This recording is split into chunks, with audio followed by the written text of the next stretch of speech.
সম্মানের আসন আল্লাহর, সম্মানের আসন রসুলের ওয়ালিল মুমিনিন, এবং সম্মানের আসন মর্যাদার আসন ঈমান ওয়ালাদের।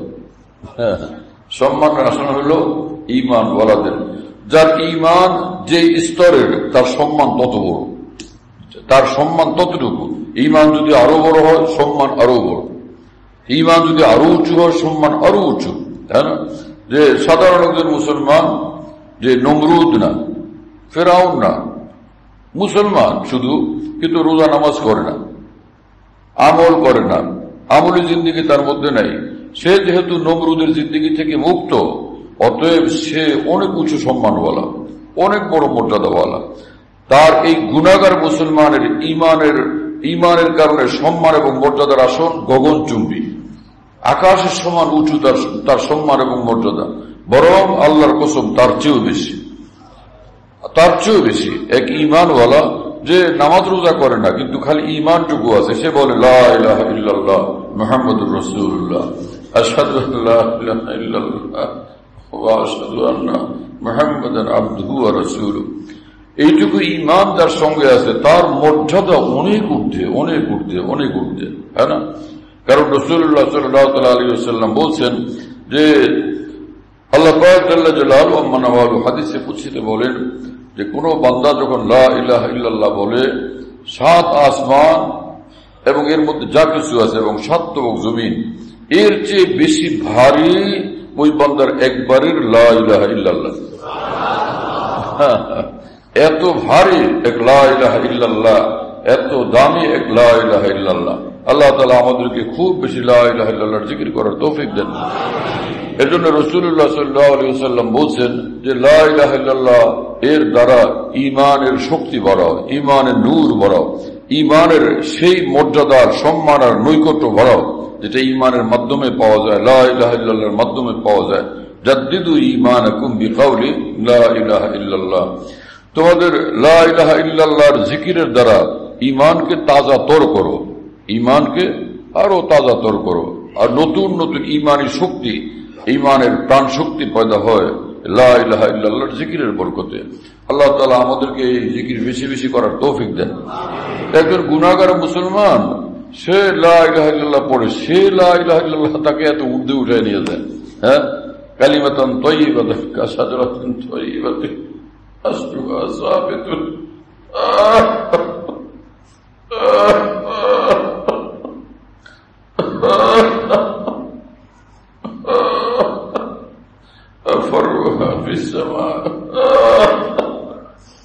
আল্লাহ পাক জাল্লা জালালুহু ওয়া মানওয়ালু বলেন এই পবিত্র কালেমা সে মুমিনের সিনার ভিতরে যার শিকড়, সেই কালেমা এত বড়, ফরুহা ফিস সামা, সেই কালেমার শাখা প্রশাখা ডালাপালা আসমানের ঊর্ধ্বে। এত জবরদস্ত কালেমা লা ইলাহা ইল্লাল্লাহ। এজন্য যে কোনো মুসলমান যে যার বয়স 1000 বছর হয়ে গেছে, সে লা ইলাহা ইল্লাল্লাহ তার সঙ্গে আছে, মুহাম্মাদুর রাসূলুল্লাহ, আর আশহাদু আল্লা ইলাহা ইল্লাল্লাহ ওয়া আশহাদু আন্না মুহাম্মাদান আবদুহু ওয়া রাসূলুহু তার সঙ্গে আছে।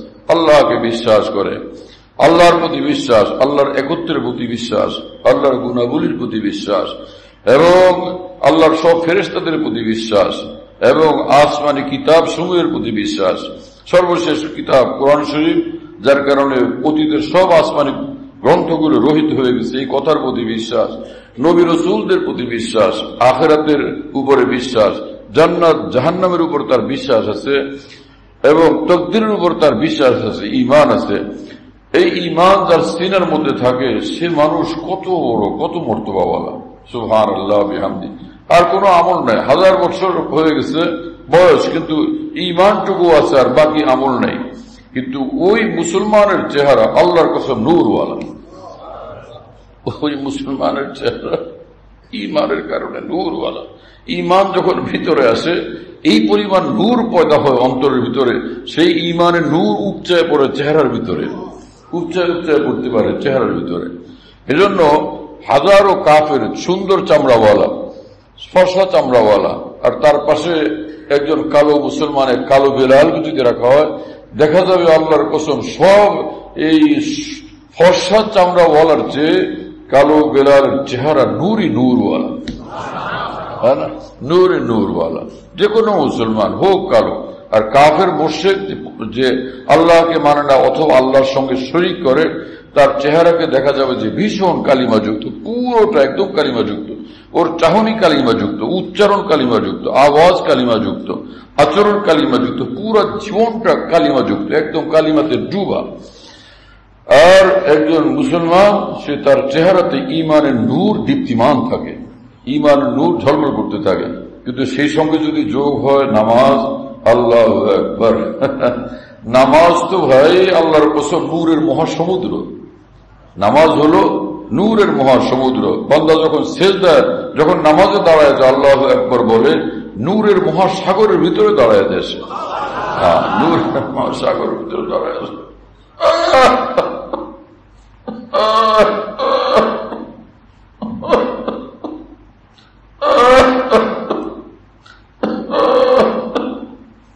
আল্লাহ তাআলা আমাদেরকে নামাজের মহব্বত দান করে।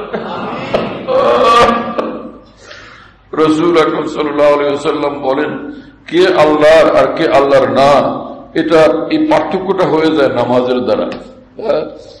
এই পার্থক্য হয়ে যায় নামাজের দ্বারা। যে আল্লাহর হয় সে নামাজের দিকে দৌড়ায়, আর যে আল্লাহর না সে নামাজের মহব্বত তার মধ্যে থাকে না। আমার ভাইয়ের এজন্য সকলেরই উচিত যে আমরা নামাজ পড়ি 5 ওয়াক্ত, আর না শুধু এতটুকু যে 5টা ওয়াক্ত নামাজ আদায় করি, হ্যাঁ না, 5 ওয়াক্ত নামাজ মামুলি ব্যাপার না। একজনে খুব হাজারো নফলওয়ালা, লাখো কোটি তাহাজ্জুদওয়ালা, আসমান জমিন ভরা তার নফল, কিন্তু আসমান জমিন ভরা নফলের চেয়ে 1 রাকাত ফরজের মর্তবা বেশি। আসমান জমিন ভরা তাহাজ্জুদের চেয়ে, ইশরাকের চেয়ে, আওয়াবিনের চেয়ে, বেশুমার নফলের চেয়ে সে 1 রাকাত ফরজের মর্তবা বেশি। আর নফল কিরকম হয়? রাসূলুল্লাহ সাল্লাল্লাহু আলাইহি ওয়াসাল্লাম বলেন যে রাকাতাল ফজরে খায়রুম মিনাদ দুনিয়া।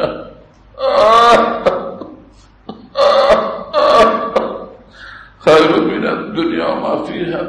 ফরজ না, সুন্নত আমলের কথা রাসূলুল্লাহ সাল্লাল্লাহু আলাইহি ওয়াসাল্লাম বলেন যে ফজরের 2 রাকাত সুন্নত নামাজ যে দুনিয়া এবং দুনিয়ার মধ্যে যা আছে এর চেয়ে বেশি দামি, এর চেয়ে বেশি উত্তম। যে সুন্নতের দাম এত, তো ফরজের অবস্থা কি হবে ভাই? হাদিসে কুদসিতে আল্লাহ পাক বলেন, আমার বান্দারা আমাকে খুশি করার জন্য অনেক আমল করে, কিন্তু যে কোন আমল ফরজের মর্তবার সমান না। বান্দা আমার নৈকট্য লাভের জন্য যে আমল করে তার মধ্যে সবচেয়ে বেশি মর্তবা বলা হলো ফরজ আমল। কথা বুঝতেছেন প্রিয় বন্ধুরা? এজন্য একটা মানুষ যদি এরকম হয় যে 5 ওয়াক্ত নামাজ আদায় করে আর কোনো গুনাহ করে না আর হালাল খায়, এই হলো একটা লোক। খালি ফরজটুকু আদায় করে 5 ওয়াক্ত আর হালাল খায় এইটুকু, কিন্তু গুনাহ একটাও করে না, না চোখের দ্বারা, না জমানের দ্বারা, না কোনো ভাবে। এই হলো এক বান্দা।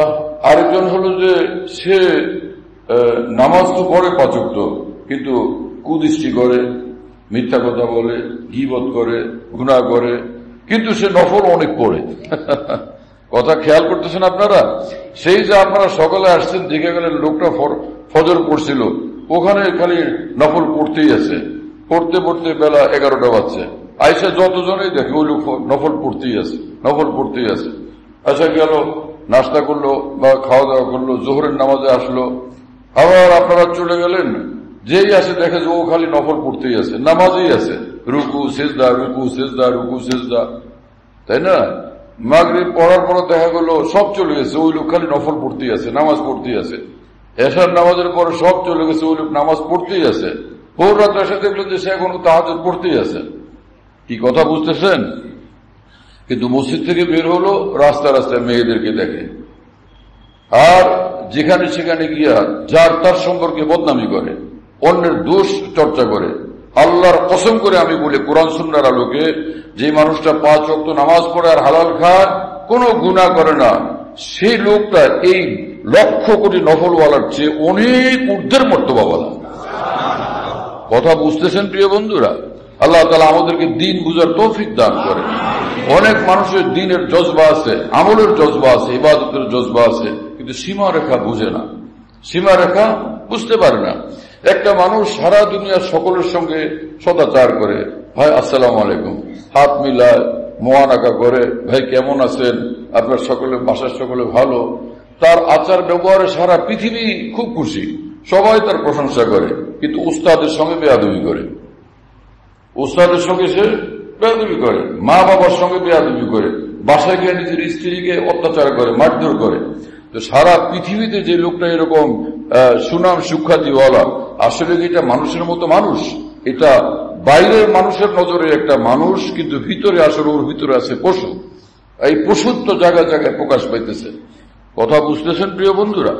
আমার প্রিয় বন্ধুরা, অনুরূপ ভাবে যে মানুষ সারা পৃথিবীতে নফল আর নফল পড়তে থাকে, পুরোটা পৃথিবীকে সে নফল দ্বারা ভরে ফেলছে, কোনো জায়গা খালি রাখে নাই, কিন্তু মিথ্যা ছুটে নাই, কুদৃষ্টি ছুটে নাই, এবং হারাম খায় সে।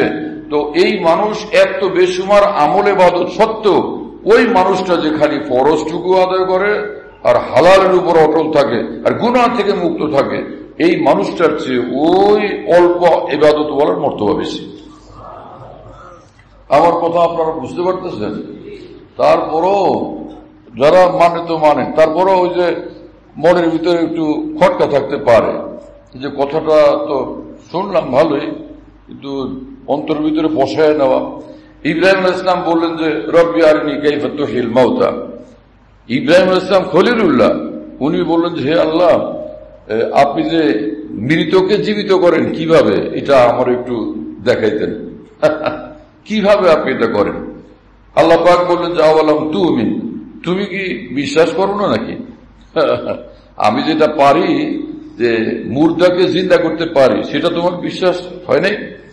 লাম তুমিন আওয়ালাম তুমিন, তোমার এটা বিশ্বাস হয় নাই নাকি? তো তিনি বললেন যে অবশ্যই বিশ্বাস তো আছে এই ভিতরে, তো আপনিও জানেন। ওয়ালাকিন লিয়াতমাইন্না কলবি, কিন্তু একটু দেখলে যেরকম জিনিসটা ক্লিয়ার হয়, সেইটা দুই চোখে দেখা জিনিসটা ক্লিয়ার হোক, এটা চাই। ভিতরে বিশ্বাস আছে, চোখে দেখা জিনিসটা আরো মজবুত হোক, আরো পাকা হোক। হ্যাঁ, এটা আমি চাইছিলাম। তো ঠিক আছে। তো আল্লাহ পাক জাল্লা জালালুহু ব্যবস্থা করছেন যে দেখো, এই জানোয়ারগুলো নিয়া এগুলোকে কাইটা টুকরা টুকরা করে ওই পাহাড়ের মধ্যে রাখো, এরপরে এখানে আসো তুমি, ফের আল্লাহর হুকুমে তুমি কালকে এগুলাকে ডাক দো, যে আসো। ডাক দিলে দেখা গেল নিজ নিজ জায়গা থেকে সবগুলো একদম ওই যে মরাগুলো টুকরা টুকরা করা কাটা একদম দৌড়ে সবগুলো একসাথে একদম সোজা জিন্দা হয়ে গেছে সামনে। ইব্রাহিম আলাইহিস সালাম দেখলেন যে আল্লাহ কি অবাক করলো, সুবহানাল্লাহ। ঈমান বাড়ে, হ্যাঁ, আল্লাহর সঙ্গে মহব্বত বাড়ে, আল্লাহ পাকের প্রতি ভক্তি শ্রদ্ধা আরো সীমাহীন বাড়ে। তো সেজন্য যে কথাটা এতক্ষণ বললাম, যে অল্প আমলওয়ালা, যার ফরজ আমলটুকু আছে আর হালাল খায় এবং গুনাহ করে না, তার মর্তবা যে অনেক ঊর্ধ্বে এই বেসুমার ওই নফলওয়ালার চেয়ে, যে এখনো গুনাহের মধ্যে যুক্ত আছে, লিপ্ত আছে, সেটা একটা মেসাল হাদিস শরীফে লাগবে। রাসূলুল্লাহ সাল্লাল্লাহু আলাইহি ওয়াসাল্লাম নিকট এক সাহাবী বললেন, ইয়া রাসূলুল্লাহ, আমাদের মহল্লাতে এক মহিলা আছে, নামাজ আর নামাজ, নামাজ আর নামাজ, আমল আর আমল, দান সদকা খয়রাত করতেই থাকে, করতেই থাকে, করতেই থাকে। এত আমল, এত আমল, শুধু নামাজ, নফল ইবাদত বন্দেগী আর দান সদকা খয়রাত করতেই থাকে সে। এই কিন্তু একটা মাত্র বিষয় আছে, সেটা হচ্ছে কি, ওর যে মুখের কথায় মানুষ কষ্ট পায়, মুখের কথা দিয়া লোকদেরকে খালি কষ্ট দেয়। বহু লোক ওর দ্বারা দিন রাত কষ্ট পাইতে থাকে। তো ইয়া রাসূলুল্লাহ, এই হলো মহিলাটার অবস্থা।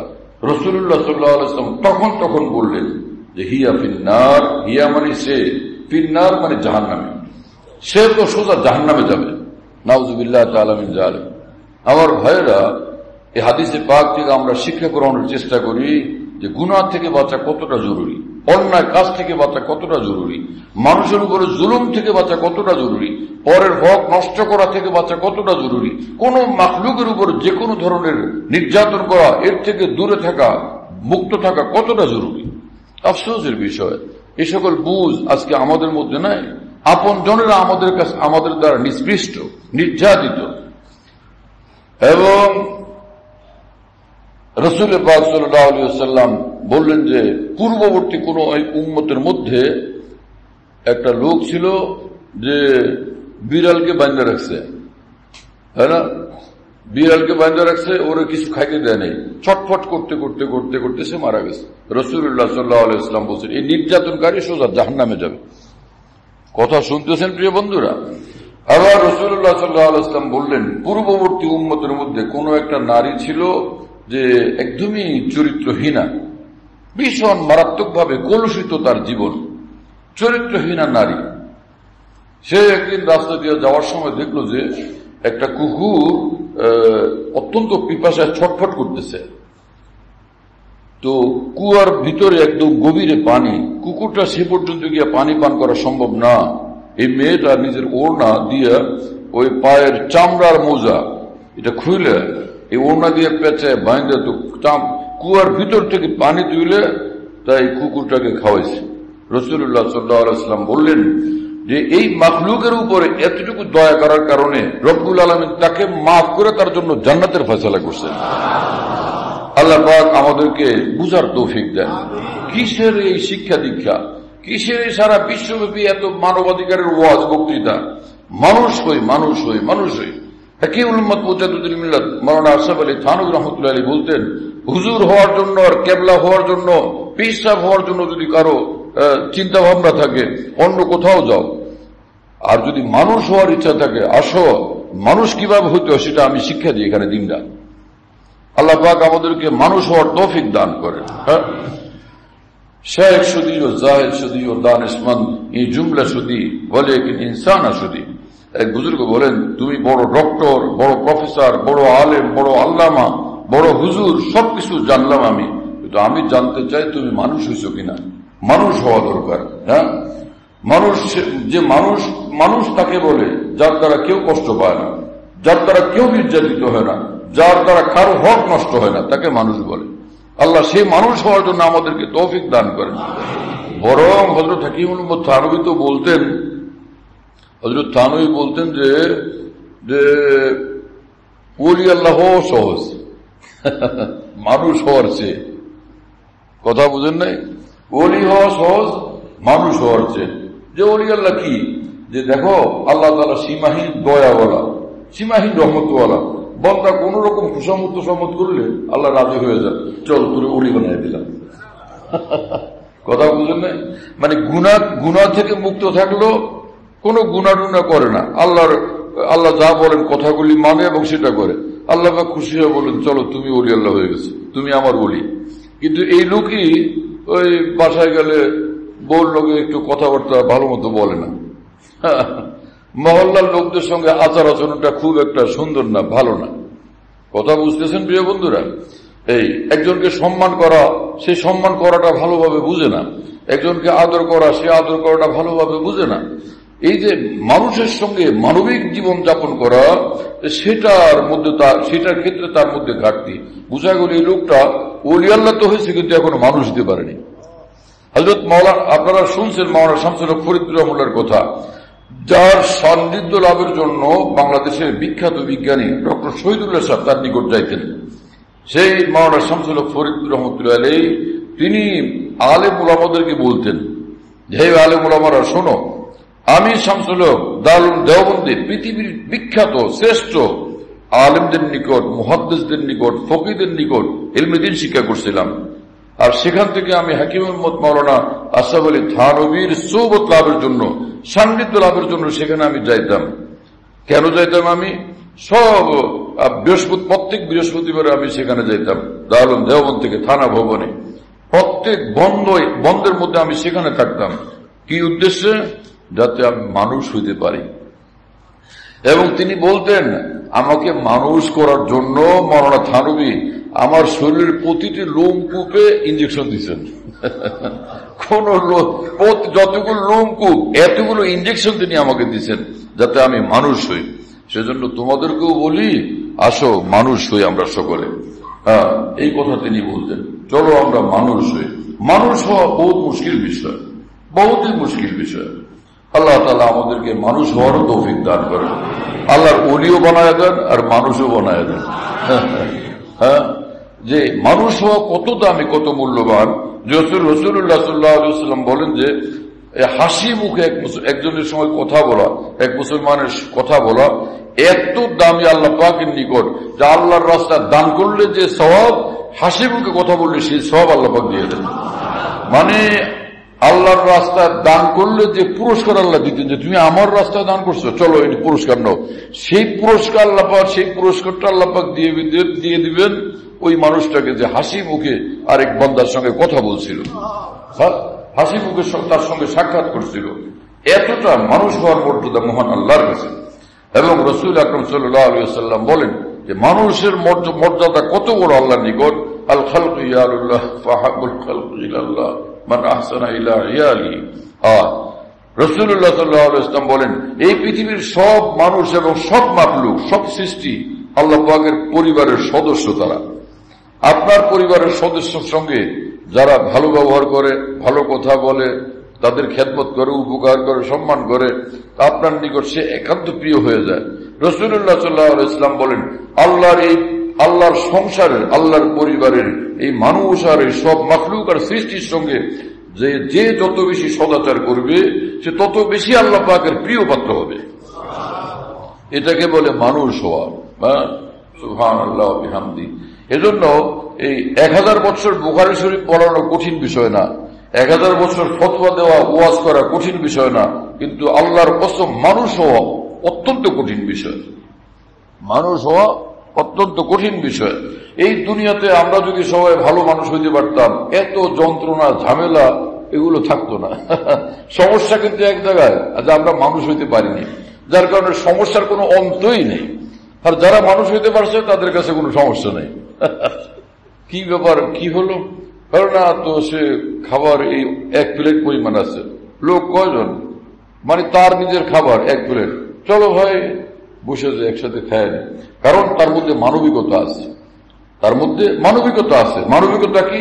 একটা মানুষের প্রতি সহানুভূতি, মানুষের প্রতি সম্মানের চেতনা, অনুভূতি, এটা মানবিকতা, এটা তার মধ্যে আছে। মানবিকতার ওয়াজ দুনিয়াব্যাপী সবাই বলতে থাকে, অথচ যে বেশি ওয়াজ করে দেখা যায় তার মধ্যে সে মানবিকতার কিচ্ছুই নেই।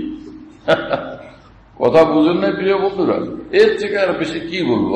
মানুষ তো আজকে এত বুদ্ধিমান, এতটা অভিজ্ঞ, এতটা ব্যাপকভাবে মানুষ জানে পৃথিবীটাকে, ইশারা দিলে মানুষ এক ইশারা একটা পৃথিবীকে বুঝে ফেলে। আল্লাহ তাআলা আমাদেরকে সচ্চা মুসলমান হওয়ার তৌফিক দান করেন। একটা ঘটনা মনে পড়লো হঠাৎ, 1-2টা ঘটনা মনে পড়ছে। মানুষ কাকে বলে? হ্যাঁ, তো সেটা 2টা ঘটনায় মনে পড়লো, একসঙ্গে বলি।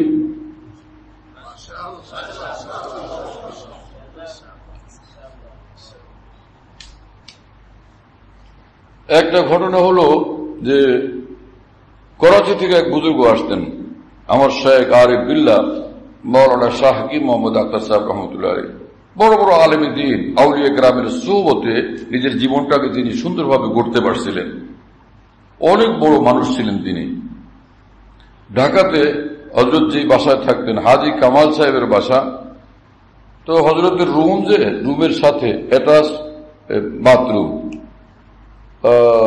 টয়লেট আলাদা, পাশে আরেকটা ওইরকম ছোট্ট ঘর আছে, ওটার মধ্যে উজু করে, গোসল করে। তো হযরত ওয়ালা ওখানে গেলেন উজু করার জন্য। হঠাৎ করে একটা ফড়িং উড়ে এসে হাতের মধ্যে পড়ছে। হযরত ওই মানে অস্থিরতা জোরে যে ঝাটকা মারছেন, একদম ওই নালির ভিতরে গিয়ে ঢুকছে ওইটা। তো হযরত দ্রুত ওখান থেকে বের হলেন। কিশোরগঞ্জের হযরতের খলিফা মাওলানা ইসমাইল সাহেব ওই কামরায় ছিলেন। তিনি দেখলেন যে হযরতের 2 চোখ থেকে অশ্রু ধারা প্রবাহিত হইতেছে, হাউ হাউ করে কাঁদতেছেন। বললেন যে ইসমাইল জলদি আসো, একটা ফড়িং আমার হাতের ঝটকায় নালির ভিতরে পড়ে গেছে। ইসমাইল, কালকে আল্লাহ আমাকে ধরলে আমি কি জবাব দেব? দেখো তো ওটাকে তোলা যায় কিনা। উনি হযরত ওয়ালার চোখের অশ্রু ধারা দেখে তাড়াতাড়ি ছুটে গিয়ে ওটাকে ওখান থেকে হাত দিয়া ভিতরে হাত ঝুঁকিয়ে দিয়ে পরে তুলতে পারছেন, জীবিত তুলতে পারছেন, বের করে নিয়ে আসছেন। তো হযরতকে দেখালেন, হযরত এই তো, বলে আল্লাহ তোমাকে বহুত যাচাই খায় দেন, বড় বিপদ থেকে তুমি আমাকে বাঁচিয়েছো, অনেক বড় সাহায্য করছো তুমি আমাকে। দেখেন, একটা ফড়িং এইভাবে ছিটকে পড়ে গেছে নালীর ভিতরে, সেটার জন্য পাইপের ভিতরে, সেটার জন্য তিনি এতটা পেরেশান হয়ে গেছেন। এই মানুষগুলো কিরকম মানুষ ভাই, প্রিয় বন্ধুরা, যে একটা ছোট ফড়িংয়ের উপরও একটু ফড়িংয়ের কষ্ট হোক, এটাকে সহ্য করতে পারেন না। এই মানুষরা মানুষের উপরে কিভাবে অন্যায় করতে পারে, জুলুম করতে পারে, নির্যাতন করতে পারে। শেখ সাদি রহমতুল্লাহ আলী বলেন যে শানিদান কে মর্দানে রাহে খুদা দিলে দুশ্মনা হাম নকরদান দে দম তোরা কাই মুয়াসসর সওয়াদি মাকাম কে বা দোস্তানাত খিলাফত জং। যে ভাই, আমরা জীবনভর শুনতে থাকছি যারা খাঁটি মানুষ, যারা খাঁটি লোক, জান্নাতি মানুষ, আল্লাহওয়ালা মানুষ, তাদের চরিত্র হলো তারা তো দুশ্মনকেও কষ্ট দিতে বা দুশ্মনের উপর নির্যাতন করতে রাজি হয় না। হে মুসলমান, তুমি এইরকম চরিত্রের উচ্চ মর্যাদায় পৌঁছবে কিভাবে? তোমার নিকট তো তোমার আপনজনেরা কেউ জুলুম নির্যাতন থেকে মুক্ত না। তোমার আপনজনেরা, আত্মীয় স্বজনেরাই তোমার দ্বারা নির্যাতিত, নিপীড়িত এবং লাঞ্ছিত। আল্লাহ তাআলা আমাদেরকে মানুষ হওয়ার তৌফিক দান করেন। এমনি তো মুত্তাকি হওয়া, নামাজি হওয়া, ইবাদতওয়ালা হওয়া, এই ওয়াজ তো আমরা সারা জীবন শুনতেই থাকি। আজকে খানিকটা মানুষ হওয়ার কথাবার্তা আমরা শুনতেছি। আল্লাহ আমাদেরকে মানুষ হওয়ার তৌফিক দেন। এরকম মানুষ কাকে বলে, মানুষের মতো মানুষ, এরকম আরেকটা ঘটনা মনে পড়ল। সেটা হলো সৈয়দ আহমদ কবির রিফাই রহমতুল্লাহর ঘটনা। যে কিং থানবী লিখছেন, তিনি বড় আলেম ছিলেন, বড় আরেফ ছিলেন, বহুত বড় বুজুর্গ ছিলেন। অনেক লোকেরা জানে না কারণে মনে করে খালি বুজুর্গ ছিলেন। হযরত থানবী লিখছেন তিনি বড় আলেম ছিলেন এবং আওলাদ রাসূল ছিলেন, সৈয়দ ছিলেন। সৈয়দ আহমদ কবির রিফাই রহমতুল্লাহ আলাইহি ওনার আরেকটা কথা মনে পড়ল, সেটাও বলি। যে হযরত সৈয়দ আহমদ কবির রিফাই তিনি বলেন, আল্লাহ পাক নিজ ক্ষমতা বলে ওনার জমানার আউলিয়াদের রূহকে এক জায়গায় একত্রিত করছেন। আল্লাহ পাক কাদের মুতলাক কুদরতওয়ালা, তো আল্লাহ পাক যেটা করছেন। তো আল্লাহ পাক বললেন যে তুমি কি চাও? হ্যাঁ, বললেন যে আল্লাহ আমার আবদাল বানায় দেন। আচ্ছা ঠিক আছে, তুমি কি চাও? আমার কুতুব বানায় দেন। হ্যাঁ, তুমি কি চাও? আল্লাহ আমার গাউজ বানায় দেন। কথা বুঝেন নাই? তা আল্লাহ পাক জিজ্ঞেস করছেন, সুযোগ দিচ্ছেন, এক একজনে এক একটা বলছেন যে আল্লাহ আমি এটা চাই, আল্লাহ আমি এটা চাই। হযরত সৈয়দ আহমদ কবির রিফাই বলেন যে আল্লাহ পাক আমাকে জিজ্ঞেস করলেন, আচ্ছা তুমি কি চাও? তো তিনি বলেন যে আমি তখন বললাম, উরিদু আল্লাহ উরিদা ওয়া আখতারু আল্লাহ আখতারা। হে আল্লাহ, আমার ইচ্ছা হলো, আমার কোনো ইচ্ছা নাই, যা আপনার ইচ্ছা সেটা আমার ইচ্ছা। এবং হে আল্লাহ, আমার কোনো নির্বাচন নাই, পছন্দ নাই, যা আপনার পছন্দ, যা আপনার নির্বাচন সেটা আমার পছন্দ, সেটা আমার নির্বাচন। ফাআতানি মা লা আইন রাত ওয়ালা উযুন সামিআত ওয়ালা খাতারা আলা কলবি বাশার। আল্লাহ পাক ওদেরকে যা দিয়েছেন কেউ কল্পনা করতে পারে না, কেউ ভাবতে পারে না, তাই না? কেউ চিন্তা করতে পারে না, দেখে নাই, কানে শুনে নাই, কল্পনা করতে পারেনি। এত বড় মর্তবা আল্লাহ পাক আমাকে দিয়ে দিয়েছেন, যেটা আর কাউকে দেন নাই। এত বড় মানুষ ছিলেন হযরত সৈয়দ আহমদ কবির রিফাই রহমতুল্লাহ আলাইহি। শুনতেছেন প্রিয় বন্ধুরা? এবং ইমাম জালালউদ্দিন সুয়ুতী রহমতুল্লাহ লিখছেন যে সৈয়দ আহমদ কবির রিফাই রহমতুল্লাহ আলাইহি রাসূলুল্লাহ সাল্লাল্লাহু আলাইহি ওয়াসাল্লামের রওজা শরীফের সামনে মদিনা শরীফে যখন গেলেন, ওখানে সালাম দিলেন, আসসালামু আলাইকা ইয়া জাদ্দি, হে নানা জান আমার সালাম নেন। রাসূলুল্লাহ সাল্লাল্লাহু আলাইহি ওয়াসাল্লামের কবর থেকে, রওজা শরীফ থেকে আওয়াজ আসলো, ওয়া আলাইকাস সালাম ইয়া ওয়ালাদি, ওয়া আলাইকাস সালাম ইয়া ওয়ালাদি, হে আমার সন্তান তোমাকে সালাম। সালামের জবাব দিলেন। তখন তিনি বললেন যে ফি হালাতিল বুদ রূহি কুনতু উরসিলুহা তুকাবিরুল আফদানি ওয়া হিয়া নাইবাতি ফালআনা দাওলাতুল আশবাহ قد حضرت فامدد يمينك كي تحظى بها شبتي।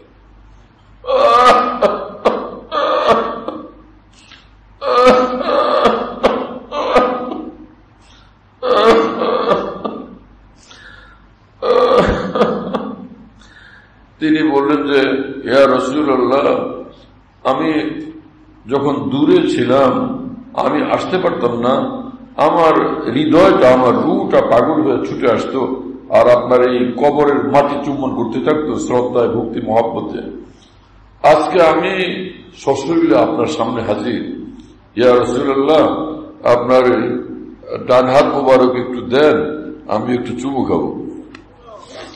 ইমাম জালালউদ্দিন সৈয়দ রহমতুল্লাহ আলাইহি কতগুলো সনদের সঙ্গে এই ঘটনা উল্লেখ করছেন যে তখনই আল্লাহর কুদরতে রাসূলুল্লাহ সাল্লাল্লাহু আলাইহি ওয়াসাল্লামের কবর মুবারক থেকে ডান হাত বের হয়ে আসছে এবং তিনি ছুটে গিয়া হাত মুবারকে চুমু খেয়েছেন। ইমাম জালালউদ্দিন সৈয়দ লিখছেন যে ওই সময় রাসূলুল্লাহ সাল্লাল্লাহু আলাইহি ওয়াসাল্লামের হাতের নূরে পুরো মসজিদ নববী ঝলমল করতেছিল এবং এই ঘটনার দর্শকদের মধ্যে একজন ছিলেন বড় পীর সৈয়দ আব্দুল কাদের জিলানী রহমতুল্লাহ আলাইহি। শুনতেছেন প্রিয় বন্ধুরা? প্রথম তো খালি একটা ছোট ঘটনাই ওনার মনে হয়েছিল, কিন্তু সেই সঙ্গে কয়েকটা বিষয় মনে পড়ল। আল্লাহ তাআলা আমাদেরকে এই মহান আকাবের দ্বীনের রঙে জীবনটাকে রঞ্জিত করার তৌফিক দান।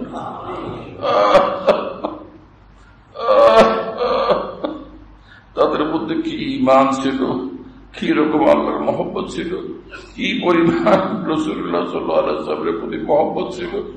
আল্লাহু আকবার, সুবহানাল্লাহ।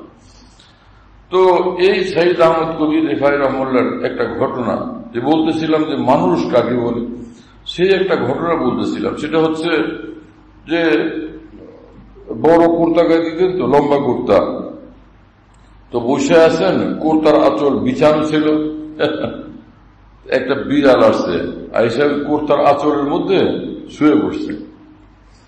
তো ও শুয়ে পড়ছে, শুয়ে থাক, বেচারা বিড়াল একদম ঘুমিয়ে গেছে, বিড়াল একদমই ঘুমিয়ে গেছে, খুব ভালো মতো ঘুমাইছে। এর মধ্যে জামাতের সময় হয়ে গেছে, মসজিদে গিয়ে জামাতে নামাজ পড়তে হবে। এখন তিনি ভাবতেছেন আমি ওর ঘুম ভাঙাই তো কিভাবে, ও আল্লাহর মাখলুক আরাম করতেছে, ওর ঘুম ভাঙানো আমার জন্য সঠিক কিভাবে।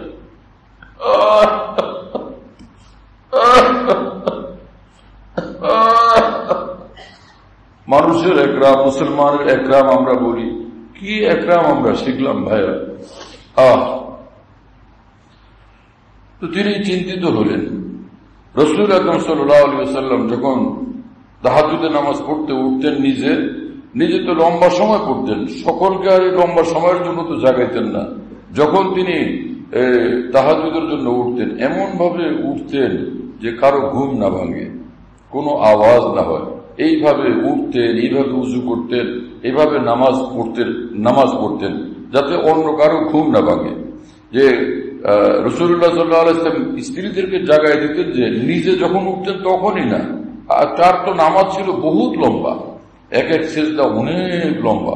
হযরত আয়েশা রাদিয়াল্লাহু তাআলা আনহা বলেন, রাসূলুল্লাহ সাল্লাল্লাহু আলাইহি ওয়াসাল্লাম সিজদা গেলেন তাহাজ্জুদের সময়, আমার কামরাতে তাহাজ্জুদ পড়তেছেন, তো এত লম্বা সিজদা আর তো উঠেন না। আমি ভাবলাম তাহলে কি তিনি ইন্তেকাল করলেন? হ্যাঁ, তার কি ইন্তেকাল হয়ে গেল? তিনি আর সিজদা থেকে উঠেন না। তা আমি হাত দিলাম, পায়ে হাত লাগলো, হাত দেখলাম যে শরীরটা গরম। তখন আমি বুঝলাম না, তিনি ইন্তেকাল করেন নাই, সিজদাতেই আছেন।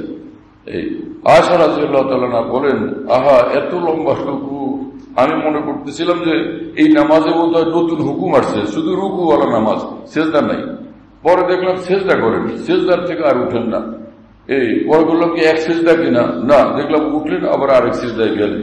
লম্বা রুকু, লম্বা সিজদা, এত লম্বা নামাজ। আয়েশা রাদিয়াল্লাহু তাআলা আনহা বলেন যে সেই নামাজে কত সুন্দর নামাজ, সেটা আমি তোমাদেরকে বুঝাইয়া বলতে পারবো না, সেই ক্ষমতা আমার নাই। এত সুন্দর নামাজ পড়তেন রাসূলুল্লাহ সাল্লাল্লাহু আলাইহি ওয়াসাল্লাম। আল্লাহ আমাদেরকে সুন্দর নামাজ পড়ার তৌফিক দান করেন, অন্তর দিয়ে নামাজ পড়ার তৌফিক দান করেন, বুক ভরা আল্লাহর ভালোবাসা নিয়ে আল্লাহর সামনে দাঁড়ানোর আল্লাহ আমাদেরকে তৌফিক দান করেন। হযরত সাইদ আহমদ কবির রিফাই ভাবলেন যে এখন কি করব আমি, যে আমি এই বিড়াল তো ঘুমাইছে, ওর ঘুমের যাতে ব্যাঘাত না হয়, এই কি সুরত করতে পারি। ওরা তো জাগানো যাবে না। কথা বুঝতেছেন ভাইয়েরা? তখন তিনি একটা ব্লেড বা কেচি আনাইছেন, কেচি আনা ওই যে পর্যন্ত বিড়াল শুয়ে আছে ওর বাইরের থেকে কুর্তাটাকে এইভাবে কাটছেন, কাইটা ফের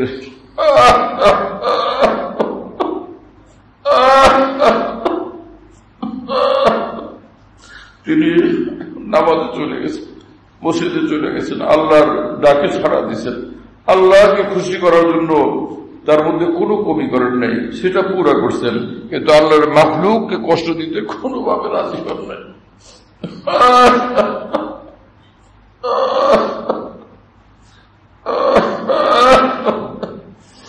আল্লাহ তাআলা আমাদেরকে সুন্দর আখলাক দান করেন, সুন্দর চরিত্র দান করেন, সুন্দর আচার ব্যবহার দান করেন। কোরআন শরীফে আল্লাহ পাক বলছেন যে ইন্নাকা লাআলা খুলুকিন আযীম, হে রাসূল, সুন্দর চরিত্র বলতে যা বুঝায়, খুলুকে আযীম মর্যাদাপূর্ণ উন্নত চরিত্র বলতে যা বুঝায়, আপনি তার একদম শীর্ষে। আল্লাহ পাক বলেন যে সুন্দর চরিত্রের, শ্রেষ্ঠ চরিত্রের ক্ষেত্রে আপনি একদম ঊর্ধ্বে, শীর্ষে। এমনটা চরিত্র ছিল রাসূল পাক সাল্লাল্লাহু আলাইহি ওয়াসাল্লামের। কাফেরের সঙ্গে তিনি কখনো দুর্ব্যবহার করতেন না, ইহুদির সঙ্গে, মুশরিকের সঙ্গে কোনো দুর্ব্যবহার করতেন না। কাফের মুশরিকরা সাক্ষাৎ করতে আসলে রাসূলুল্লাহ সাল্লাল্লাহু আলাইহি ওয়াসাল্লাম তাদের সঙ্গে সদাচার করতেন, এবং তিনি শিক্ষা দিয়েছেন এই কথা, ইযা জাআকুম কারীমু কওমিন ফাআকরিমুহু, তোমাদের নিকট যদি কোনো সম্মানিত ব্যক্তি আসে, সমাজে যেই মানুষটা সম্মানিত তোমাদের নিকট আসলে তোমরা তাকে সম্মান দিও, তাকে সম্মান করবে। আল্লাহ রাসূল সাল্লাল্লাহু আলাইহি ওয়াসাল্লামের শিক্ষা। কিন্তু এটা আজকে আমাদের মধ্যে কোথায়? নামাজ পড়া শিখলাম, তেলাওয়াত করা শিখলাম, জিকির করা শিখলাম, লম্বা দোয়া মোনাজাত শিখলাম, এবং ইসলামিক পোশাক পরা শিখলাম, কিন্তু এই উন্নত মানবিক গুণাবলী অর্জন করা শিখলাম কোথায়? এই ঘাটতি আমাদের মধ্যে প্রচন্ড। বুখারী শরীফ পড়াইতে থাকি, 60 বছর হয়েছে আমার বুখারী শরীফ পড়ানোর বয়স, এগুলো আমরা বলতেও থাকি, কিন্তু বুখারী শরীফের ভিতরে শুরুতে হাদিস আছে যে আয়েশা সিদ্দিকা, রাসূলুল্লাহ সাল্লাল্লাহু আলাইহি ওয়াসাল্লাম যখন গারে হেরাতে নবুয়ত প্রাপ্ত হলেন, হেরা পর্বতে যখন সর্বপ্রথম নবুয়ত প্রাপ্ত হলেন, জিবরিল আমিন আসলেন এবং বললেন যে পড়েন, আপনি পড়েন। তো রাসূলুল্লাহ সাল্লাল্লাহু আলাইহি ওয়াসাল্লাম বললেন যে আমি তো পড়তে পারতেছি না, মা আনা বিকারি, আমি তো পড়তে পারতেছি না, পড়তে পারি না। এই হাদিসের ব্যাখ্যা আল্লামা শাব্বির আহমদ উসমানী রাহমাতুল্লাহি আলাইহি বলেন যে আরব দুনিয়াতে সর্বশ্রেষ্ঠ সাহিত্যপূর্ণ গোত্র, যেটা সবচেয়ে বড় সুন্দর ভাষাওয়ালা গোত্র বংশ, সেটা হলো কুরাইশ বংশ। তো কুরাইশ বংশের একজন মানুষ, তিনি ইকরা শব্দ বলতে পারেন না, এটা চিন্তা করা যায়, বিশ্বাস করা যায়। তো তিনি বলেন যে রাসূলুল্লাহ সাল্লাল্লাহু আলাইহি ওয়াসাল্লামকে বলা হচ্ছে ইকরা পড়েন, কিন্তু উনি বলেন এত লম্বা ইকরা এক শব্দ, আর মা আনা বিকারি কতগুলি কথা, যা আমি তো পড়তে পারতেছি না। এত লম্বাটা বলতে পারেন, ওই শব্দটা বলতে পারেন না কেন?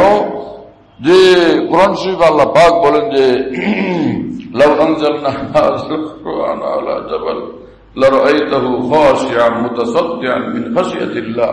আল্লাহ পাক বলেন যে তোমাদেরকে যে কোরআন আমি দান করলাম, এই কোরআনকে যদি আমি পাহাড়ের উপর নাযিল করতাম, পাহাড় ধসে যেত এবং পাহাড় সে চূর্ণ বিচূর্ণ হয়ে যেত, কোরআনের ভারে খান খান হয়ে যেত, টুকরা টুকরো হয়ে যেত। এত ভারী কোরআনের ভাগ। কোরআনের এক এক শব্দ এত ওজনওয়ালা যা আসমান জমিন থেকে বেশি ভারী। কথা বুঝতেছেন প্রিয় বন্ধুরা? একবার যায়েদ ইবনে সাবিত রাদিয়াল্লাহু তাআলা আনহু সাহাবী, তো তার রানের উপরে মাথা রেখে রাসূলুল্লাহ সাল্লাল্লাহু আলাইহি ওয়াসাল্লাম আরাম করতেছিলেন, শুয়েছিলেন। ওই সময় কোরআনের 3টা শব্দ নাযিল হয়েছে, গায়রু উলিদ দরারি। হযরত যায়েদ ইবনে সাবিত রাদিয়াল্লাহু তাআলা আনহু বলেন, রাসূলুল্লাহ সাল্লাল্লাহু আলাইহি ওয়াসাল্লামের উপরে 3 শব্দের কোরআনের এই অংশটুকু যখন নাযিল হয়েছে, এর ভারে আমার পাটা মনে হয় একদম ভেঙে চুরমার হয়ে যাবে, এমন অবস্থা হয়েছিল। আরেকবার রাসূলুল্লাহ সাল্লাল্লাহু আলাইহি ওয়াসাল্লাম উটের পিঠে সওয়ার ছিলেন, এমন সময় ওহী নাযিল হইতেছে, কোরআন নাযিল হইতেছে, আর সেই ওটার ভারে যে উট একদম জমিনের ভিতরে পা ঘুষে গেছে এবং উট বসে পড়ছে, চলতে পারে না। আর তো এত ভার যে কোরআনে পাক, সুবহানাল্লাহ, সেই কোরআনে পাক প্রথম যখন নাজিল হইতেছে, যেটা আগে থেকে এইভাবে এখনো অভ্যস্ত হয়ে উঠেন নাই, প্রথমবার এত প্রচন্ড ভার যে সেটাকে বরদাস্ত করতে পারতেছিলেন না, যার কারণে তিনি উচ্চারণ করতে সক্ষম হইতেছিলেন না। কথা বুঝতেছেন প্রিয় বন্ধুরা? পরে জিবরিল আমিন বুকে জড়ায় করছেন, যেই বলছেন যে আমি তো পারতেছি না, ধৈর্য দিচ্ছেন জোরে এক চাপ, পরে চাইলে দিয়ে বলছেন যে ইকরা, এখন আবারও মানা বিকারে, আমি তো পারি না।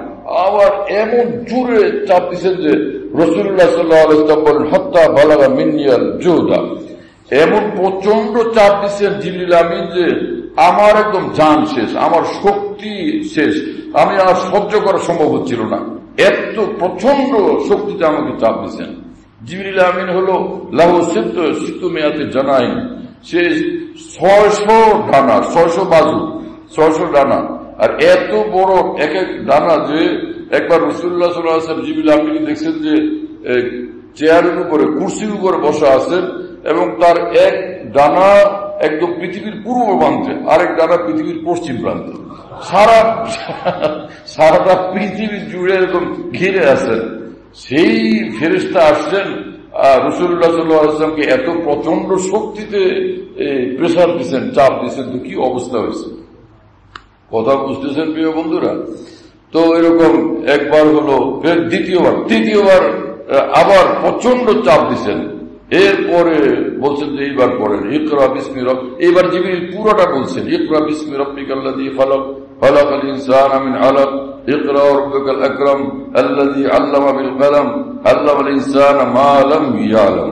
এতটুকু পড়ছেন জিবরিল আমিন, ফরফর করে রাসূলুল্লাহ সাল্লাল্লাহু আলাইহি ওয়াসাল্লাম পুরোটা পড়ে ফেলছেন। আগে এক শব্দ পড়তে পারেন না, এখন পুরোটা পড়ে ফেলছেন। কথা বুঝতেছেন প্রিয় বন্ধুরা? ঘটনা তো অনেক লম্বা। ওখান থেকে রাসূলুল্লাহ সাল্লাল্লাহু আলাইহি ওয়াসাল্লাম যখন হেরা পর্বতে রাসূল সাল্লাল্লাহু আলাইহি ওয়াসাল্লাম একলা ছিলেন, কেউ এটার ব্যাখ্যাতে এরকম বলছেন যে এটা রাত্রিবেলা ছিল, রমজানের শেষ দশকে ছিল এবং এই ঘোর অন্ধকার রাত্রে এই ঘটনা ঘটছে, এই কারণে নানান রকমের বিষয়াদি হয়েছে, কিন্তু এই ঘোর অন্ধকার রাত্রে ঘটনা ঘটছে এটা সঠিক না। কথা বুঝতেছেন? ইবনে হাজার আসকালানী ফাতুল বারিতে তার উস্তাদের রেফারেন্সে লিখছেন যে এটা ঘটছিল একদম দিনের বেলায়, কোনোভাবে এটা রাত্রিবেলায় ঘটে নাই। যাই হোক, তো ওখানে রাসূলুল্লাহ সাল্লাল্লাহু আলাইহি ওয়াসাল্লাম যখন ঘরে আসছেন, খাদিজা রাদিয়াল্লাহু তাআলার কাছে বললেন যে জাম্বিলুনি জলদি আমাকে কম্বল দিয়ে পেঁচাও, আমার কম্বল পরাও। কম্বলে শুয়ে পড়ছেন আর বললেন যে আয়েশা কি হলো, খাদিজা রাদিয়াল্লাহু তাআলার কাছে, এই খাদিজা আজকে কি হলো যে ওখানে এমন ঘটনা হয়েছে, পুরা যা যা ঘটছে ঘটনা এগুলো শুনাইছেন যে আমার তো জান শেষ, খাশিতু আলা নাফসি। এর এক ব্যাখ্যা হলো আমি তো মনে করছি যে আমার শেষ একদম, এমন কঠিন কষ্ট, এত অসহনীয় অবর্ণনীয় কষ্ট হয়েছে আমার। যতটুকু এই মুহূর্তে আমি সকলকে সয়ানে বলতে পারি ততটুকুই বললাম, কিন্তু ঘটনার বিষয়টা আরো সিরিয়াস, অনেক সিরিয়াস, সেটা আর এই মুহূর্তে আমার বলার ইচ্ছা নেই, গেলে আমার অনেক সময় যাবে আর বাকি যে কথা বলতেছিলাম সেটা দেরি হয়ে যাবে। যাই হোক, ওখানে রাসূল পাক সাল্লাল্লাহু আলাইহি ওয়াসাল্লাম যখন বলছেন লাকাদ খাশিতু আলা নাফসি, এর এক ব্যাখ্যা হলো আমি তো মনে করছি আমার শেষ, জানই বের হয়ে যাবে, এমন কষ্ট। তো হযরত খাদিজা রাদিয়াল্লাহু তাআলা আনহা তখন বলছিলেন যে কাল্লা লা ইউহজিকাল্লাহু আবাদা, আল্লাহ আপনাকে, আমি বুঝতে পারছি আল্লাহ আপনাকে ভারী দায়িত্ব দিয়েছেন, নিশ্চয়ই আল্লাহ আপনাকে সাহায্য করবেন, কামিয়াব করবেন, সফল কাম করবেন। আপনি তো সেই মানুষটা, ইন্নাকা তাহমিলুল কাল্লা, অসহায়দের আপনি সাহায্য করেন, হ্যাঁ, গরিব দুঃখী মিসকিন অসহায় এদেরকে আপনি সাহায্য করতে সারা জীবন অভ্যস্ত। ও তাসিরুর রাহিম, হ্যাঁ, এবং তিনি আত্মীয় স্বজনের, আপনি সবসময় আত্মীয় স্বজনের খেয়াল রাখেন, তাদের যত্ন নেন, সেবা যত্ন করেন, এবং তাফরিজ জয়েফ, হ্যাঁ, এবং আপনি কত মেহমানদারি করতে থাকেন। তৈরু আলা নওয়াইবিল হক, কেউ বিপদে পড়লে আপনি ছুটে যান তার সাহায্যে। তো কি কথা, বুখারী শরীফের হাদিস একদম শুরুতে। কথা বুঝতেছেন প্রিয় বন্ধুরা? কিন্তু ওই সকল মানুষ আমরা যারা বুখারী শরীফ পড়াই, এই যে এই খাদিজা রাদিয়াল্লাহু আনহা রাসূলুল্লাহ সাল্লাল্লাহু আলাইহি ওয়াসাল্লাম সম্পর্কে যে কয়টা কথা বলছেন, আপনার এত উন্নত চরিত্র, এত উন্নত জীবন, আপনার এইরকম জীবনদার হয়, আসমান থেকে তার প্রতি রহমত ছুটে আসে, আপনি সেই মানুষটা, নিশ্চয়ই আপনি সফল কাম হবেন। আমরা পড়াইতে পড়াইতে যাদের বয়স 80, 90, 95, 100 বছর হয়ে যায় বুখারী শরীফ হাদিস, এটার উপর আমাদের কয়জনের আমল আছে? এর এক বিন্দুর উপরে কোন আমল আমাদের কয়জনের মধ্যে আছে? এজন্য মুদাররিস হওয়া এক জিনিস আর আলেমে দ্বীন হওয়া ভিন্ন জিনিস। হাদিস কোরআনের শিক্ষক হওয়া এক জিনিস আর সচ্চা আলেমে দ্বীন নায়েব রাসূল হওয়া ভিন্ন জিনিস। আল্লাহ তাআলা আমাদেরকে সচ্চা আলেমে দ্বীন হওয়ার তৌফিক দান করুন। আমার কথা আপনারা শুনতেছেন, খেয়াল করে?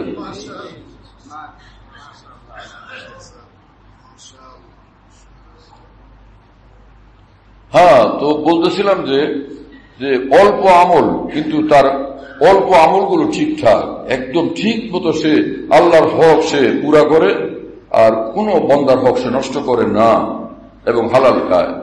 এইরকম মানুষের মর্তবা আল্লাহর কসম অনেক ঊর্ধ্বে, অনেক ঊর্ধ্বে, অনেক ঊর্ধ্বে, বহু ঊর্ধ্বে, একদম নিঃসন্দেহে সে জান্নাতি মানুষ। তো রাসূলুল্লাহ সাল্লাল্লাহু আলাইহি ওয়াসাল্লাম বললেন যে ওই মহিলাটার ব্যাপারে, দিন-রাত নামাজ আর নামাজ, নামাজ আর নামাজ, নফল নামাজে ব্যস্ত, আমলে ব্যস্ত, জিকিরে ব্যস্ত, দান খয়রাত করতেই থাকে বেসুমার, কিন্তু তার ব্যবহারে মানুষ কষ্ট পায়। আল্লাহ রাসূল সাল্লাল্লাহু আলাইহি ওয়াসাল্লাম বললেন, শিয়া ফিন্নার, সে জাহান্নামী, সে জাহান্নামে যাবে। ওই সাহাবী বললেন যে ইয়া রাসূলুল্লাহ, আরেকজনের কথা বলি। আমাদের এই মহল্লার একজন মহিলা, সে খালি 5 ওয়াক্ত নামাজ পড়ে, রমজানের রোজা রাখে, কিন্তু কোন তার আমল অল্প, ফরজ আমলগুলো ঠিক মতো পালন করে, কিন্তু এই যে এত নফল নামাজ, এত দান সদকা খায়রাত, এগুলি সে তো করে না। কিন্তু একটা বিষয় হলো তার এই ব্যবহারে, তার জবানের কথায়, তার ব্যবহারে কোনো মানুষ কষ্ট পায় না, সকলের সঙ্গে তার সদাচার, কাউকে সে নিজের জবানের কথার দ্বারা কষ্ট দেয় না। রাসূলুল্লাহ সাল্লাল্লাহু আলাইহি ওয়াসাল্লাম বললেন, হিয়া ফিল জান্নাহ, সে একজন সোজা জান্নাতে চলে যাবে। কথা বুঝতেছেন প্রিয় বন্ধুরা? তাহলে মানুষের মতো মানুষ হওয়া আমাদেরকে শিক্ষা দিয়ে গেছেন রাসূলুল্লাহ সাল্লাল্লাহু আলাইহি ওয়াসাল্লাম। আল্লাহ আমাদেরকে মানুষের মতো মানুষ হওয়ার তৌফিক দান করেন। কি আর বলা, কোথা থেকে শুরু করলাম, কোথায় গেলাম? হ্যাঁ, বলতেছিলাম যে লা ইলাহা ইল্লাল্লাহ এত ভারী যে সুবহানাল্লাহ বিহামদিহি। আমার শায়েখ আরিফ বিল্লাহ মাওলানা শাহ হাকিম মোহাম্মদ আখতার সাহেব রহমতুল্লাহ আলাইহি বলেন যে লা ইলাহা হ্যায় মুকদ্দম কালমায়ে তাওহীদ মে গায়র হক জায়ে হ্যায় তবদিল মে হক জায়ে হ্যায়, যে এমন দামি কালমা আল্লাহ পাক দিয়েছেন যে আমি আল্লাহকে পাইতে হলে আগে গায়রুল্লাহকে সরব, লা ইলাহা হ্যায় মুকদ্দম, যে নাই কোনো মাবুদ ইল্লাল্লাহ, আল্লাহ ছাড়া, প্রথম বলি নাই কোনো মাবুদ, মানে গায়রুল্লাহ, আল্লাহ ভিন্ন জায়গাগুলোর থেকে আগে নিজেকে মুক্ত করো, তাহলে নিঃসন্দেহে তুমি আল্লাহকে পেয়ে যাবে, নিঃসন্দেহে তুমি আল্লাহকে পেয়ে যাবে। এজন্য ইমানে বেশ কম আছে। একজনের ইমান হলো যে সেই ইমান সে লা ইলাহা ইল্লাল্লাহ বলে এরকম যে রোজা নামাজ কিচ্ছু করে না, আরেকজন নামাজ পড়ে, রোজা করে, যাকাত দেয়, হজ করে, হ্যাঁ, কিন্তু মানুষের সঙ্গে সদাচার করে না। আরেকজন এরকম যে মানুষের সঙ্গে সদাচার করে। যার আমল যত সুন্দর হবে, সে ইমান যে তার ভিতরে আছে, সে ইমানের নূর বাড়তে থাকে, ইমানের স্তর বাড়তে থাকে, তার প্রমোশন হইতে থাকে। তো ইমান যত বড় হবে, আল্লাহর সঙ্গে নৈকট্যের সম্পর্ক তত বড় হবে। আল্লাহ তাআলা সেরকম ইমান আমাদেরকে নসিব করেন। আমার ভাইরা, এই দুনিয়াতে চিরদিন তো আমরা থাকবো না, কিন্তু এভাবে এই পৃথিবীতে জীবন যাপন করি, যার যখনই ডাক আসে গেলে যেন আল্লাহ পাক খুশি হয়ে যান, যে বান্দা তুমি আসছো, তোমার দেখে আমি খুশি হয়ে গেছি, আমার জন্য তুমি দুনিয়াতে কষ্ট স্বীকার করতে। আমার প্রিয় বন্ধুরা, একদম কোরআন সুন্নাহর রূহ যেটা, সেটা হলো এই যে বান্দা যদি মুত্তাকি হয়, গুনাহমুক্ত হয়, এটা জান্নাতি। আর বান্দা যদি হাজারো দোষে দোষীও হয়, কিন্তু মাথা নত করে মাপ চায়, এটাও জান্নাতি। আমার কথাকে আপনারা বুঝতে পারেন? হ্যাঁ, মাথা নত করে লজ্জিত হয়ে যদি সে আল্লাহর কাছে মাপ চায়, এটাও আল্লাহর কসম, আল্লাহ পাক কোরআনে ঘোষণা করছেন, এটাও জান্নাতি, এটাকেও আল্লাহ জান্নাত দিয়ে দিবেন। ইন্নাল্লাহ ইউহিব্বুত তাওয়াবিন। আল্লাহ পাক বলেন যে সকল বান্দা লজ্জিত হয়, অনুতপ্ত হয়, আল্লাহ তাদেরকে শুধু ক্ষমা করেন না, আল্লাহ তাদেরকে ভালোবাসেন, প্রিয় পাত্র বানায় না। ফেরেশতারা কেউ অন্যায় করতে জানে না, দোষ করতে জানে না, কোন অপরাধ ফেরেশতারা করতে পারে না। আল্লাহ পাক পৃথিবীতে মানুষ বানাইছেন, জিন জাতিকে বানাইছেন। আল্লাহ পাক বলছেন যে তোমরা ভালো হয়ে চলো, হ্যাঁ না? এখন বান্দা যদি ভালো হয়ে চলে সোজা জান্নাতুল ফিরদাউসে পৌঁছে যাবে। আর আল্লাহ পাক বলছেন যাদের যাদের ভুল ত্রুটি হয়ে যায় মাথা নত করে লজ্জিত হয়ে আমার কাছে মাপ চাও, আমি তোমাদেরকে জান্নাত দিয়ে দিব। কথা বুঝতেছেন প্রিয় বন্ধুরা? এজন্য আমরা তাকওয়াওয়ালা জিন্দেগি বানাই, গুনাহ মুক্ত জিন্দেগি বানাই। আর এটা খুব কঠিন বিষয় না।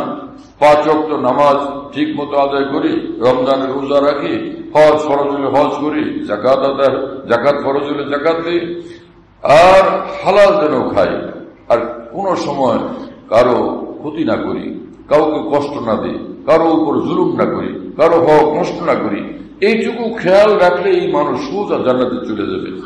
আর যদি কোনো মানুষ আমার দ্বারা আপনার দ্বারা কষ্ট পেয়ে থাকে, তার কাছ থেকে গিয়ে মাপ চেয়ে নিলে হলো, ভাই আমি অন্যায় করছিলাম, একদিন একটা কথা বলছিলাম, বা আপনাকে আপনি আমার ব্যবহারের দ্বারা কষ্ট পেয়েছিলেন, ভাই আল্লাহর জন্য আমাকে মাফ করে দেন। বাস সে লোক বললো যে মাফ করে দিলাম, বাস জান্নাতের রাস্তা পরিষ্কার হয়ে গেল।